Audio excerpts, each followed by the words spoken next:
ஆடி என்பது ஒரு தேவமங்கையின் பெயர் என்கிறது நம்முடைய புராணம். ஒரு சமயம் பார்வதி தேவி சிவபெருமானை பிரியும் நிலை ஏற்பட்டது. அப்போது இந்த ஆடி எனும் தேவகுல மங்கை பாம்பு உருவம் எடுத்து கைலாயத்தின் உள்ளே யாரும் அறியா வண்ணம் நுழைந்தாள். பார்வதி தேவி ஈசனை பிரிந்து தவம் செய்து தனிமையில் இருப்பதை அறிந்த ஆடி பார்வதி தேவியாக உருமாறி சிவபெருமானின் அருகில் சென்றாள்.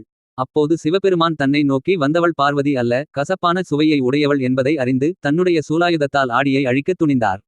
அப்போது சூலாயுதத்திலிருந்து வெளிப்பட்ட தீப்பொறி ஆடியை புனிதமடைய செய்தது. அவள் ஈசனை வணங்கி ஒரு நிமிடமாவது தங்களுடைய அன்பான பார்வை என் மீது பட வேண்டும் என்பதற்காகவே நான் இவ்வாறு நடந்து கொண்டேன். என்னை மன்னித்தருளுங்கள் என்று வேண்டியிருக்கிறாள். ஆனால் சிவபெருமானோ நீ என் தேவி இல்லாத சமயம் அவளைப் போல வடிவம் எடுத்து வந்தது தவறு. எனவே பூவுலகில் கசப்பு சுவையுடைய மரமாக பிறப்பாய் என்று சாபம் அளித்தார். அந்த ஆடி என்கிற பெண்ணும் சிவபெருமானிடம் எவ்வளவோ மன்னிப்பு கேட்டும் விமோக்ஷனம் கிடைக்கவில்லை. சிவபெருமான் நீ மரமாகிப் போனாலும் ஆதிசக்தியின் அருளும் உனக்கு கிட்டும். சக்தியை வழிபடுவது போல